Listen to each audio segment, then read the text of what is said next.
USCHO.com.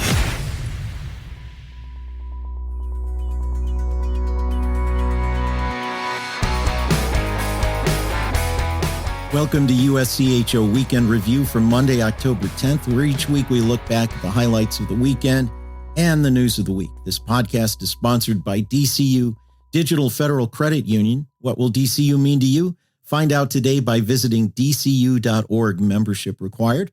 I'm Ed Trefzger alongside Jim Connelly and Derek Schooley. Well, it was a big weekend for Denver. The IceBreaker Championship was theirs with wins over Notre Dame and Maine. They start out 2-0. And did we learn something from this weekend? How good is Denver? Are they keeping the momentum rolling? Well, first of all, obviously, Jerry York always referred to it as trophy season. And his was Beanpot, Hockey East playoffs, and then the national championship. He always threw a tournament in. So when he came to the Three Rivers Classic the one year, he added that into his trophy season mantra. So it's always good to get a trophy. It's always good. Everybody feels good about themselves. But the fact is, it might not be the same type of field that you see in the NCAA tournament unless Maine goes on an absolute tear. And the question that I have to you guys is, who won last year? That tells you what you need to know about tournaments. Who won the IceBreaker last year? Well, there were two IceBreakers last year, and one was won by Boston College. I do not know actually who won the second one. Which shows you that Boston College winning it didn't translate into a great season. Obviously, Denver is a top team. We know that. Yeah. Denver should be there at the end. I don't think you can read too much into a trophy season at the beginning of the year. Yeah, I agree with you, Derek. I don't think you read into the taking home another trophy, but it's nice to add hardware, and good coaches put those goals out that we want to take home. I think there's 5 trophies available for Denver this year, if I'm right. If I was looking at their sports information tweets this weekend, but at the same time, I think it's very, very easy and too easy when you're still celebrating a national championship to kind of have a hangover. And I think that David Carl, a young coach, very focused coach, I think he probably had to do a good job of keeping his team with their eye on the prize. And there was a prize at the end of this one. But, I've seen great teams come in number 1 in the country and lose, a clunker because they just don't play on that first night. They're raising banners. They're, still celebrating. Maybe, some schools have ring ceremonies before a game and all of that sort of stuff. And Denver, I don't think did any of that, but it still is to keep things from being distracting is a key. And it looks like David Carl was successful at that this weekend, kept his team from being distracted. They took care of business both nights. And a Notre Dame team that I think I haven't been high on them, but the pollsters have. I think this weekend, the loss and the tie against Air Force, albeit a very good one. They had to score 4 goals in the third period just to earn a tie in the consolation game, quote unquote. That's not going to be, looked favorably in the pollsters' mind. I know I dropped them down to maybe like 18 or 19 on my ballot. So it will play in, but we'll see where these teams shake out. But for me, I just like the fact that Denver wasn't distracted this weekend. I've got I'll tell you where they are after they have this little bit of a gauntlet they're running through at UMass and then home against Providence. That will tell you those are going to be perennial championship contenders from different leagues. We'll see where they are. If they go 5-1, 6-0, even maybe 4-2, they've set themselves up to potentially, if they do well in the NCHC, make a little bit run for a top seed again. Yeah. Yeah, I agree. This weekend will be a tough one. And I think for both teams, UMass as well. They're trying to see where they are. They ended up with a tie against AIC where they rallied from 2-0 down this past Saturday night. So I think both of those teams, the last 2 national champions, as they square off this Friday and Saturday night out in Amherst, both of them have a good test in front of them. Do we need to be concerned about Notre Dame giving up 5 goals in 2 consecutive games? Air Force was having trouble scoring too. It's good that Air Force got off they had trouble against Colorado College in the exhibition game, and they had trouble in the first night. So yeah, I think I think you finally saw a veteran team, an Air Force, come out, that made a run last year to the Atlantic Hockey Championship. They finally came out a little bit. I watched the first game. I didn't watch the second. And Maine looked like they handled the play for the most part and continued to score on the first night. So I think you're seeing a veteran Air Force team playing at home. Second game at altitude. I don't know. Those teams are always, for the Colorado colleges, the Denvers, the Air Forces, are always favored the second night, no matter who they're playing at altitude. Air Force, interestingly enough, gets back 100% of their scoring this year because they only graduated their goaltender. That's why they're picked up at the top of the Atlantic Hockey. And I know Frank will have them motivated. Go back to your original question, Ed. Yes, be concerned about Notre Dame. Mm-hmm. Definitely. Mm-hmm. Well, we'll see how things turn around. It's still very early in the season. But what an early season matchup, home and home, with Minnesota and Minnesota State, both teams winning at home. And Jimmy Snuggerud standing out with 4 goals for Minnesota over the weekend. Well, besides just the hockey, the atmosphere was fantastic, especially Saturday night in Mankato. That building was banged out, jam-packed. And when the game-winning goal was scored with about 4 minutes to go in the third period, the explosion of the crowd was welcomed me back to college hockey this season. I've seen some good crowds already, but that one really kind of took the cake. But good hockey between both teams. Minnesota, we know that they got good young players. Jimmy Snuggerud just kind of gets added to that list. A hat trick on Friday, then he adds the opening goal on Saturday. But that was great hockey. That's the hockey that you would expect when you have number 2 versus number 5. And I know that a lot of people have had some concern about Minnesota State, and then they lose on Friday, and you're saying, oh, maybe there's good reason for concern. But that response at home on Saturday, coming back from an early deficit, and then even they took a 2-1 lead in the third, gave up the equalizer. They found a way to win it in the end. That's a pretty exciting team still. I think they'll face some humps and bumps in the road and some challenges throughout the year, but keep an eye on Minnesota State. They're not going to just shrink away and fall. No, they're set up for a long time. Mike does a great job there. Their opening weekend, everybody was concerned about the Nebraska Omaha 7-2 exhibition loss, which maybe after seeing Nebraska Omaha's record this past 2 weekends or this past 2 games, they should probably maybe be concerned about it. But they rallied back. I mean, that's too proud of a program. They've got it going. They're in the reload, not rebuild era at Minnesota State. I'm really excited to see the Gophers' next 2 games. It's a throwback to the WCHA. Minnesota's off next weekend, but then they come back and they play the Fighting Hawks, sorry, next weekend. So there's some heavyweight games coming up. There's some heavyweight matchups, and I think this is a start. And Minnesota set themselves up with a pretty challenging schedule to go rivalry games. And good weekend of hockey there. It did look exciting, didn't it? I just like the atmosphere. I think it's a lot of fun. And speaking of North Dakota, they're going to play Minnesota in 2 weeks, but next week they're going to play Quinnipiac, and that will be a great test for them.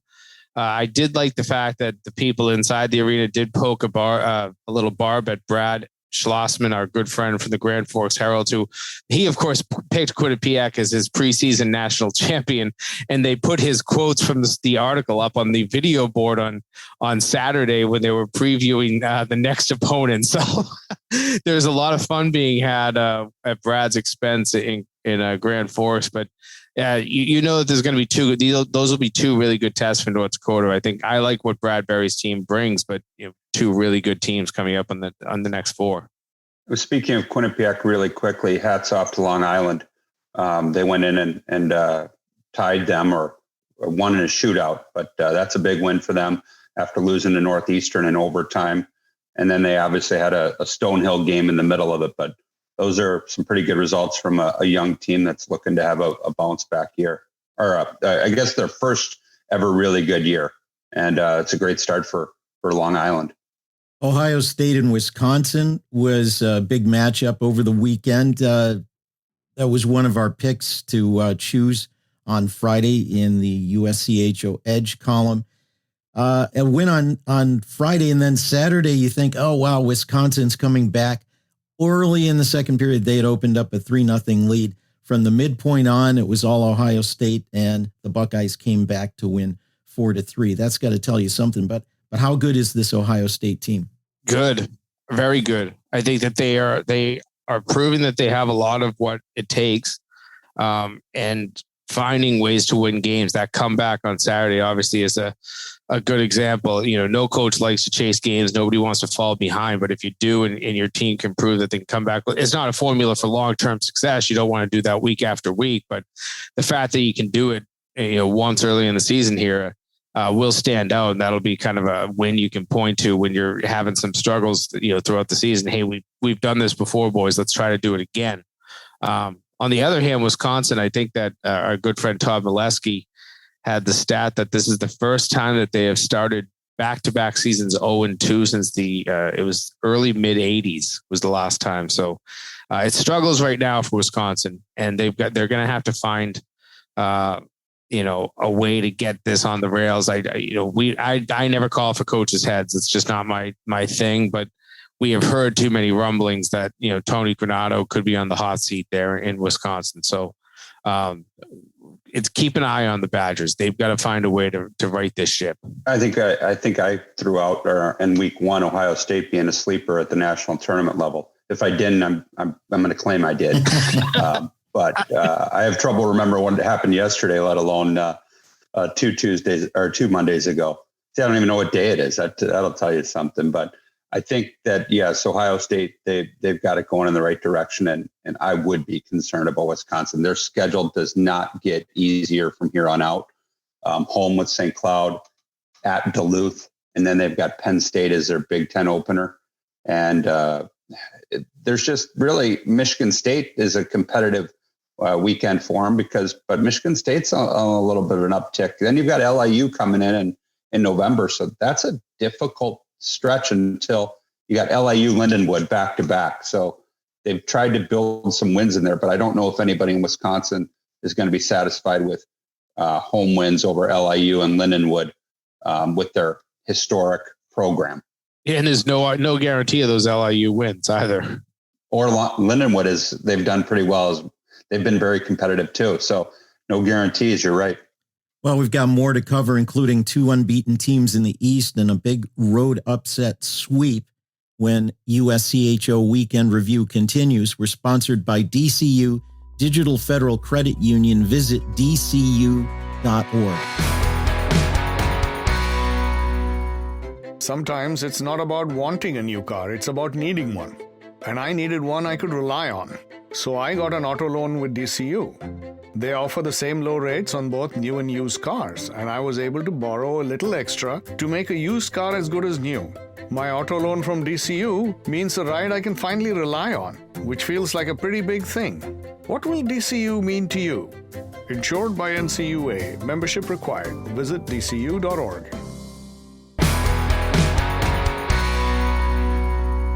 Welcome back to USCHO Weekend Review. I'm Ed Trefzger alongside Derek Schooley and Jim Connelly. Let's look to the East, where a couple of teams have opened up some pretty good starts. One of them is Northeastern, where everybody was expecting them to be very good. They may even be better than people were expecting. They're 3-0. They swept Vermont. Jim, you see the teams in the East a lot. How good are the Huskies? Even better than I thought. I hadn't seen them. I had watched tape of their game. It was an overtime win over LIU on the opening night of the season, and thought, man, they're pretty good. But let's see. Obviously having Devin Levi in net, reigning Richter Award winner. He's an all-world goaltender. He's going to do great things at the NHL level. But my concern for them, and it was the same concern I had last year, is where do the goals come from? And, last year they only gave up a goal and a half a game, but they only scored 2.5 goals a game. And when we got to the national tournament, that was their big problem against Western Michigan. Couldn't score. Well, I'll tell you that they have more balance. Their freshman class has brought a lot of scoring. They are a 4-line team. Now it's about staying healthy. I'm not sure that the depth goes beyond those 4 lines if you have to start replacing players. And, that was the big challenge I think that Jerry Keefe had in his first year as head coach, losing guys like Sam Colangelo early in the season and just never being able to establish the chemistry between lines. He was always switching guys up because the original line combos just weren't there past, week 1. So I think if his team can stay healthy for a good stretch of the season at the forward position, they've got a little bit of, youth and inexperience, maybe not too inexperienced, but they have some maybe issues on defense, but I think that their goaltender can make up for those issues. They'll be a team again that probably averages less than 2 goals a game when all is said and done. And they're going to score. If they can score 3-4 goals a game, they're going to be a dominant team this year. Well, I watched the part of Northeastern that was on my rotation on Friday night. I just would have to say that I thought the color guy was probably the best part of that game. I mean, it was very interesting to hear your voice on another level. And good thing, as I told you, you did a great job, but self-admittedly, it struggled on Saturday. You got to figure out how to play back-to-back nights, Jimmy. That's what it comes down to. It's early season. I do. It's the prep for 4 different teams. I didn't have anybody really breaking down the second game for me so I definitely was off of my game on Saturday. You didn't carb load enough. It sounded like you went out after the Friday night game and there was a lot of different scenarios, but I don't think you get excited. It was an exciting game. So I don't think that I could say it much better than you. You saw it in person and they're deep. They're going to have the goalie the whole year this year. There's nothing to take them away, whether it's World Juniors, any of that stuff. And that's a team that people need to watch out for. Yeah, and Buffalo fans are going to be watching Devin Levi this year, too. This may be his swan song, probably his swan song for the Huskies. I guess you can't say that, though, because we did lose a goalie in the middle of the year last year. You never know. Yeah, now the precedent's been set. Oh, boy. I mean, Minnesota lost their goalie. Yeah, that's true. Well, I think we're back to a normal year finally. Maybe after COVID, things feel normal finally. Speaking of teams sweeping Vermont, that's what UConn did last weekend. This weekend, a sweep out of conference over Union, including a 4-3 overtime win. But the UConn Huskies are now 4-0. Yeah, I'll see where they are when they get tested. I like this team, though. There's no doubt in my mind that UConn has enough components. They lost, a good amount from last year's club that made it all the way to the final game. But this weekend, I think at home, there's a big push to put some big crowds in the XL Center when Ohio State is coming to town. So we're certainly going to see a good test for them this weekend. They'll then get Boston University for back-to-back on the road after that, back in league. So the next 4 games will tell us a lot about UConn, but right now I like what I've seen. And there's a lot of excitement. You can just tell the excitement has returned to that program. And that's really nice to see. Yeah, that's going to be I think that might be one of the games of the week this week coming forward. Because we talk Ohio State going on the road. Last year, UConn went to them. UConn was a bubble team, had 20 wins, and Ohio State was a bubble team. I mean, those are 2 teams that are looking to take that next step. And I think you're going to see this as a kind of a stepping stone weekend towards conference play, because then UConn has some games that they're for once favored in, or potentially at least equal in when they play BU and BC. So I think these are some stepping stone. This is a stepping stone weekend, not a heavyweight weekend, but this is a weekend that can really propel them to a good, kind of run towards the national tournament and make themselves feel good about conference play. I think more so UConn than Ohio State, because I think Ohio State's been there, done that. UConn's trying to do it for the first time. Yeah, I think that's a good point there, Derek. Every time that UConn would get a statement win, it would be considered like a huge upset. If you beat BC, at home, on the road, whatever it was, that was a huge upset. A statement win is different. And these will be statement wins when you can beat teams with historic backgrounds like BC or BU, or even, Maine or Providence or UMass Lowell, some of those teams in your league. So if they pull off those wins now, I don't think that you have to look at them as upsets anymore. They're just more of those statement victories. And that's what I think UConn is looking to establish. I think though, as a coach, I think you're saying that you don't use that term, a statement win. That's just what we do now. That's where we strive to be. And for us to be there, we win those games regularly. I think go back to us when we joined Atlantic Hockey, and we had a pretty good run to start, and in our first year there, and we beat RIT, we beat Air Force, and people were like, oh, these are statements. No, that's just what we strive to do on a daily basis. And they haven't been able to do that yet, and they're kind of on the road. So once they do it, then it's like, hey, no big deal. We're going to do this for a long time coming now. So yes, it may be out east a statement win, but within the locker room, it's going to be, hey, no big deal. That's just what we do. Let's do it again. The fan Twitter account, the fan group Twitter account for Omaha over the weekend after Niagara swept Omaha said it was the most humiliating weekend since getting swept by then D3 RIT, a pair of games I saw back in 1997. So those fans have long memories, but Niagara with a pair of 4-3 wins on the road at Omaha. Great for the Purple Eagles. What do we think of this as far as Omaha and actually for both teams? Wow. What a statement. You want to talk a statement. Niagara goes out to a team that just beat, once again, an exhibition, but beat Mankato or Minnesota State 7-2. And they go out and take identical 4-3 scores. As Jason Lammers say, that they're uncommon, and that's a uncommon wins for them. But it's good for the league, for Atlantic Hockey, and that's good for Niagara if they can go on a little bit of a run, non-conference. Because I think at the end of the day, with Omaha's scheduling and where that takes them and their regular season, they're going to have a pretty good. Those wins are going to mean more to Niagara at the end. And those losses, as we talked last week with Western Michigan and Anchorage, those losses could be huge come the end of the year if Niagara doesn't do what they hope to do in Atlantic Hockey. So hats off to Jason and the goalie, Chad Veltri, obviously was very good both games. He's an experienced fourth-year guy. He knocked us out of the playoffs and he ended our program. So and we outshot him. That's really good road wins for Niagara. A lot of pairwise points in those wins eventually for Niagara.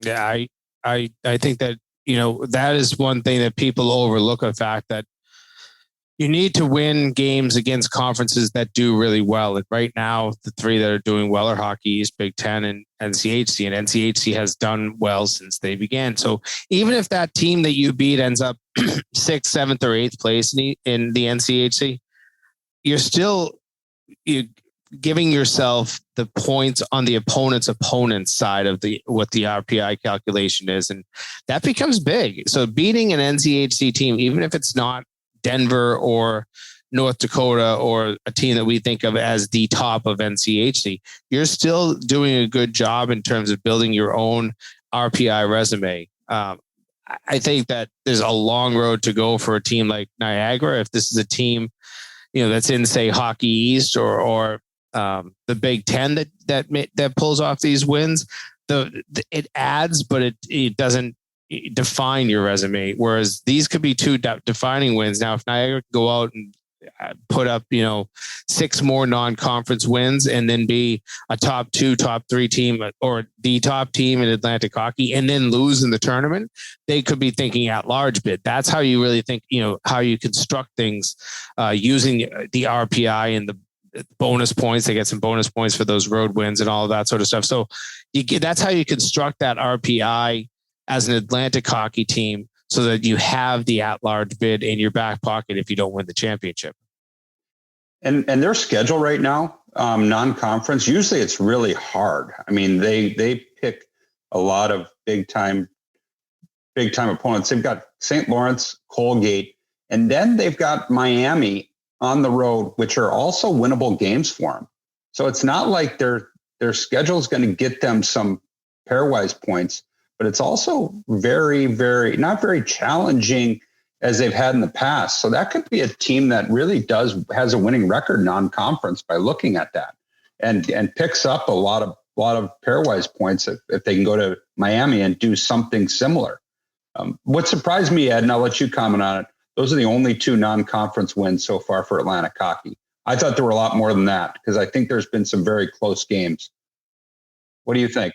Yeah, there have been some close games, and I wanted to ask you about that. I think Niagara scheduling the teams they did and what I see other schools scheduling makes a lot of sense. You know, Holy Cross going out to North Dakota, yeah, that's a great trip and it's good for the program, but that's an uphill battle. But if Holy Cross played Miami or Omaha or Colorado College or one of the teams more in the middle of the NCHC, same with Big Ten and some of those other programs, or playing teams in the middle of the top of the ECAC, that might help that record and help the league a little bit more. I'm wondering if maybe a little bit smarter scheduling in those non-conference games would help that. But that's a 2-11 record.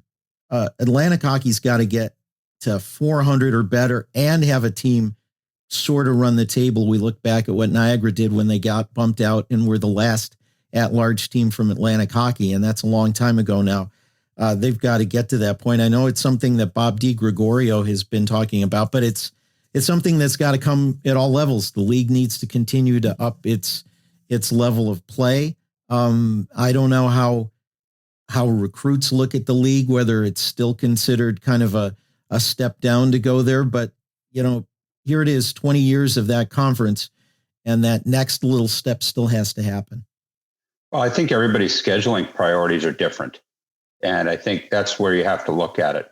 I mean, there's guarantees involved in some of these. There's return trips. I think there's a lot. You won't like my schedule. If you're saying we got a smart schedule, you won't like my schedule. We wanted to announce we're back, but locally, that's important to us. You know, we're going to open back up with a local power.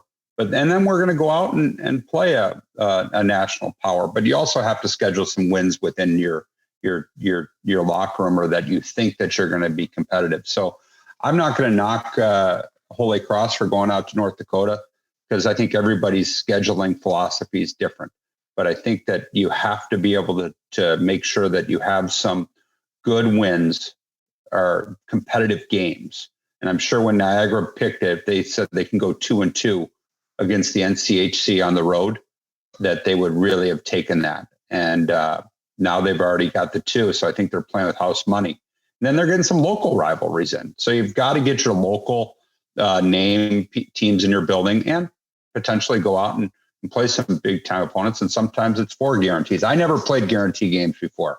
Maybe that's why I'm sitting here for 2 straight years with you. If I would have done that a little bit more, maybe we wouldn't have had a financial crisis. So I think there's a fine line and a balance you have to have. And people forget that guarantees even exist in college hockey. We hear all about it in football because of some of the numbers, the $1.25 million, the $1.5 million guarantees that teams get. And then of course, you know, you only hear about them when the heavy underdog then upsets and wins. And it sometimes makes no sense for those teams that pay out those guarantees. But that type of money, even if it's just the, you know, $100,000 in college hockey, that could be huge. That's almost like a season of air travel, you know, for a bus league, like a Hockey East team. You don't go on the road a ton, so you know, $100,000 could cover almost your entire season of travel that you actually do.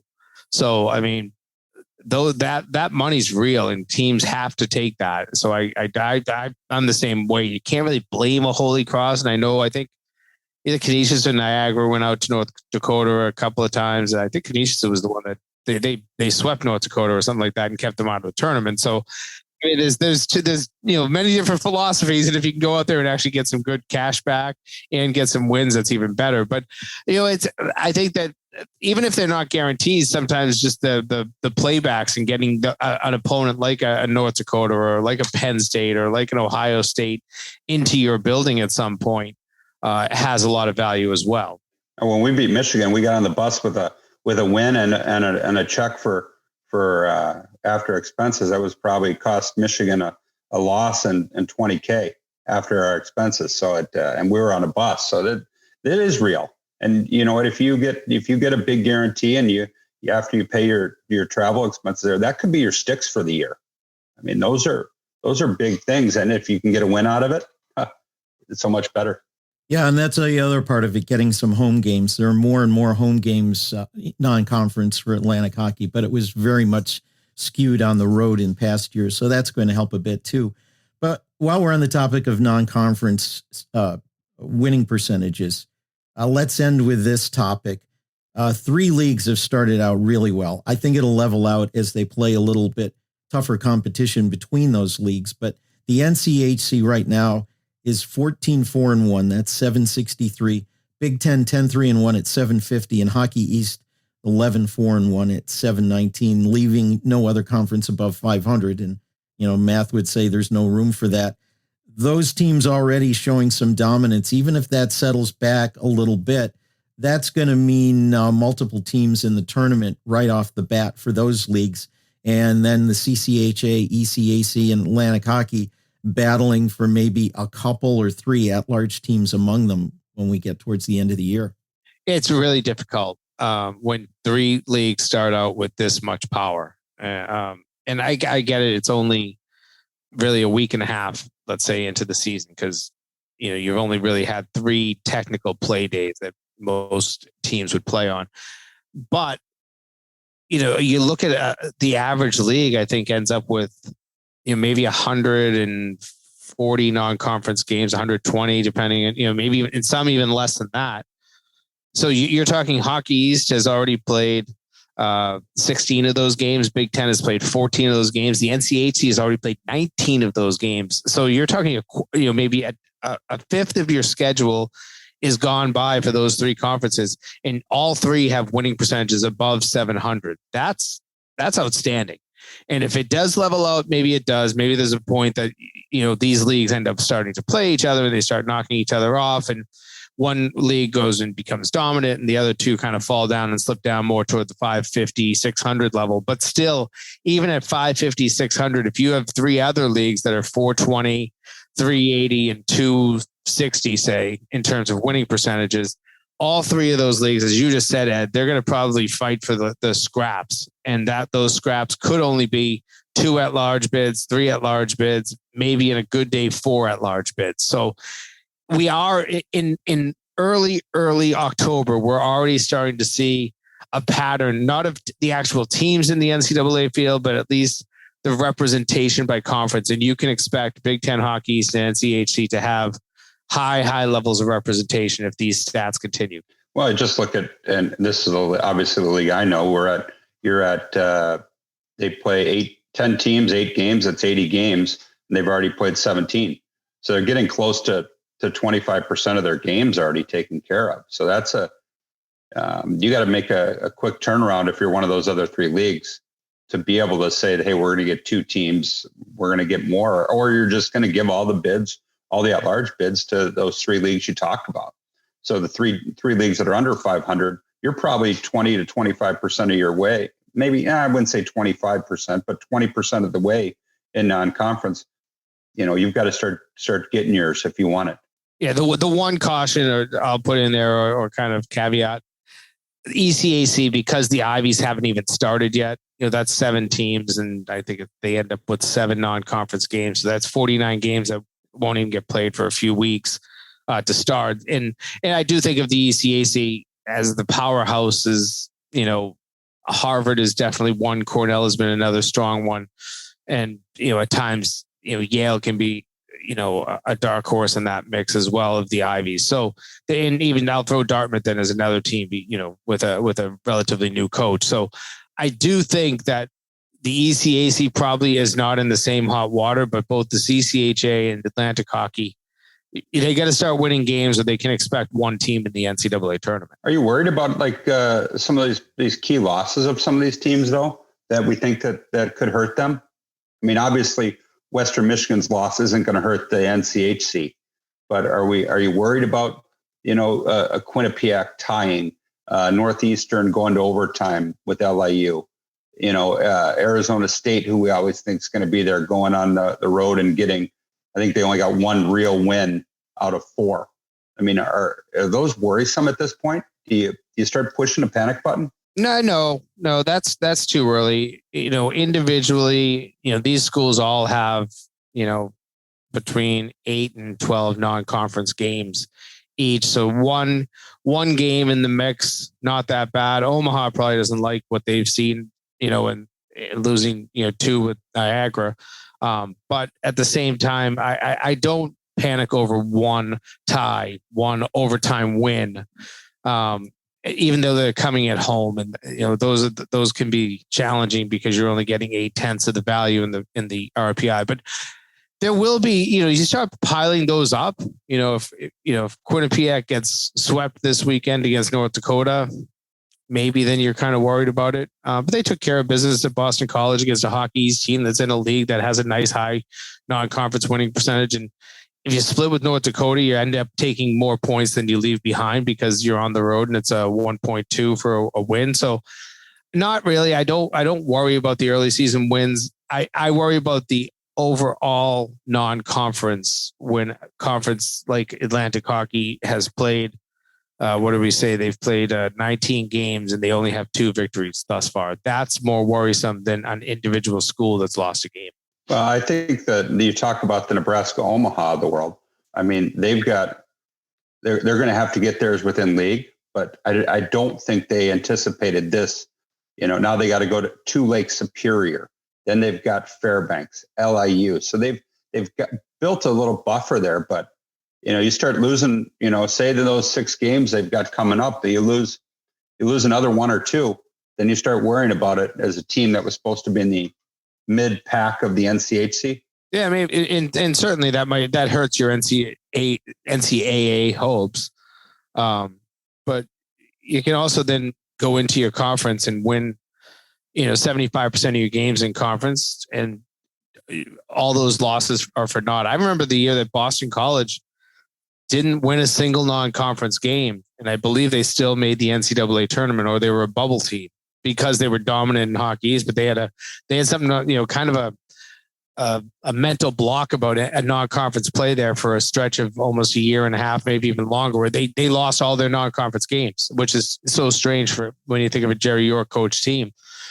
But you can still make up for it if you're that good. It's an aberration if you're thinking of yourself preseason as an NCAA lock, and then you just absolutely crap the bed in non-conference play. That is an aberration. So you can still make tournaments, but you put yourself behind the 8 ball. I think, Jim, you summed it up very well. And we'll see that as it goes on. And we may come back in February and say, wow, Omaha needs this game, or Western Michigan needs this game, because they could very well be on the bubble with a very good season and need a game come February to make up for something early on. But you're right. It's the overall winning percentage that really creates the bands through the pairwise rankings. And so we'll wrap it there for this edition of USCHO Weekend Review, sponsored by DCU Digital Federal Credit Union.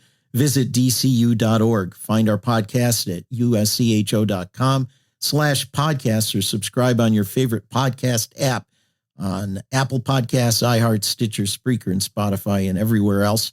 For Jim Connelly and Derek Schooley, I'm Ed Trefzger, and this has been USCHO Weekend Review.